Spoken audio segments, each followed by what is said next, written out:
Hello and welcome to this healing channel Healing Heaven।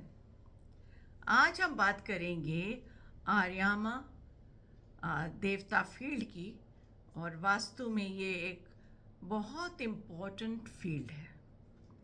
जब हम इस फील्ड की बात करते हैं तो हम ईस्ट ऑफ नॉर्थ ईस्ट की बात करते हैं, हम ईस्ट की बात करते हैं, हम ईस्ट ऑफ साउथ ईस्ट की बात करते हैं, ठीक है ना।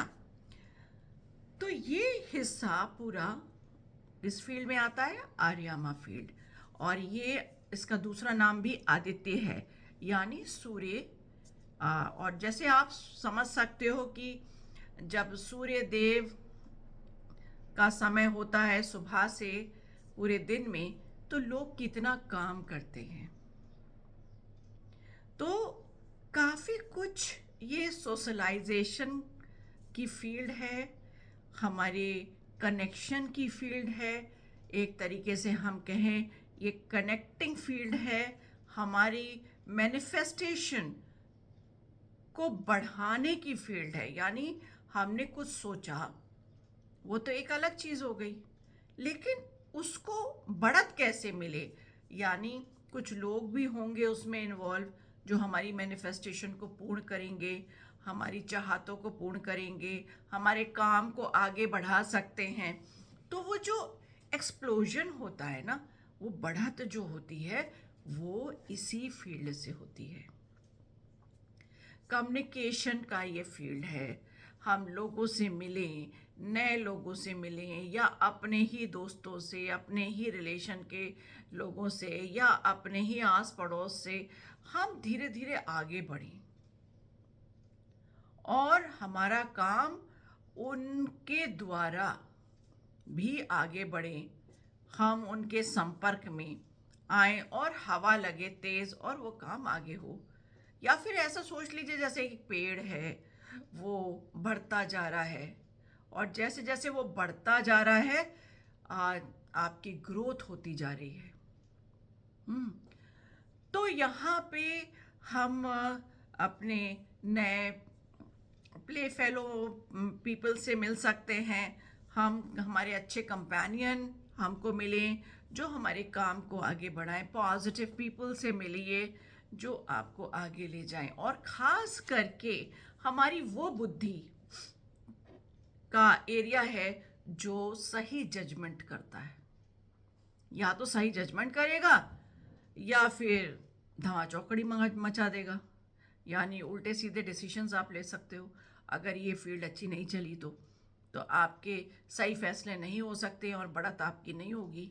ये हो जाएगा अगर हम इसको सही नहीं रखते, इस दिशा को। वास्तु में हर दिशा का बहुत महत्व है, क्योंकि सभी चीज़ ऊर्जाएं हैं। और वैदिक वास्तु में सबसे अच्छी बात यह है कि हम देवता फील्ड से इंगित करते हैं उस एनर्जी को, क्योंकि ये एनर्जी दिव्य होती है, ये मानवकृत नहीं है, ये हेवनली एनर्जीज हैं। तो इसका चिन्ह भी ओम है, या फिर दंड। दंड क्या होता है? जैसे एक एक छड़ी होती है ना, जो कहती है कि भाई कर्तव्य परायणता को शो करती है, आपकी दृढ़ता को शो करती है, आपकी सेफ्टी सिक्योरिटी को शो करती है ना, और एक अधिकार को शो करती है।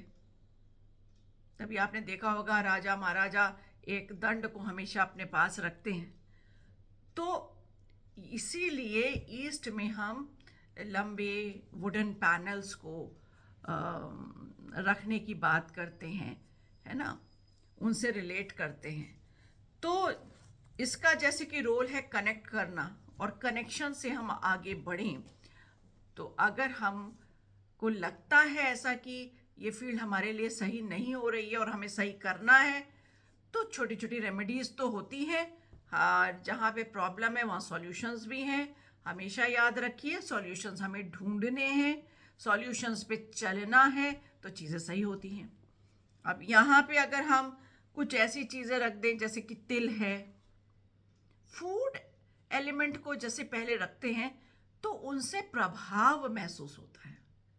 आप तिल रख सकते हो, गुड़, चीनी, ये सब इस डायरेक्शन के वो खाद्य पदार्थ हैं जिनको रखने से आपकी लाइफ में कुछ परिवर्तन आएगा और फिर आगे हम उससे संभलते हैं, फिर हम करेक्शन की तरफ चलते हैं। ठीक है ना? तो आपके वर्क को ये बहुत प्रमोशन देने वाला चीज़ है और इसलिए इसका आपकी लाइफ में पॉजिटिव इम्पैक्ट होना बहुत ज़रूरी है। साथ ही इस कई सारी और छोटे छोटे ऊर्जाएं जुड़ी रहती हैं जिनको हम और सारे देवता का नाम देते हैं और वो हम आगे जानेंगे, है ना? पर ये प्रमुख ऊर्जाएं जैसे ब्रह्म स्थान है, जैसे है ना आर्यामा है, इस तरह से जो भी एक बुद्धार है, तो जो भी ये एनर्जीज है ना, विवस्वान है, ये थोड़ी सी बिगर एनर्जीज हैं और इन पर हम ज़रूर ध्यान रखें। ये कहेंगे कि जैसे ब्रह्मा जी का ईस्ट फेसिंग अगर मुंह है ना, ईस्ट की तरफ फेस करता हुआ मुख है, वो डायरेक्शन है ये। तो इसी के साथ हाँ यहाँ समाप्त करते हैं और फिर नेक्स्ट टाइम दूसरी ऊर्जा के बारे में बात करेंगे, विवस्वान ऊर्जा के बारे में बात करेंगे। तो तब तक आप इस पर मनन चिंतन करिए और ये देखिए कि क्या आपकी लाइफ में कम्युनिकेशन बढ़ रहा है कि नहीं। पहले बढ़ाने की चेष्टा करिए, नहीं पॉसिबल है तो कुछ उपचार करिए। धन्यवाद। खुश रहिए, आनंद में रहिए।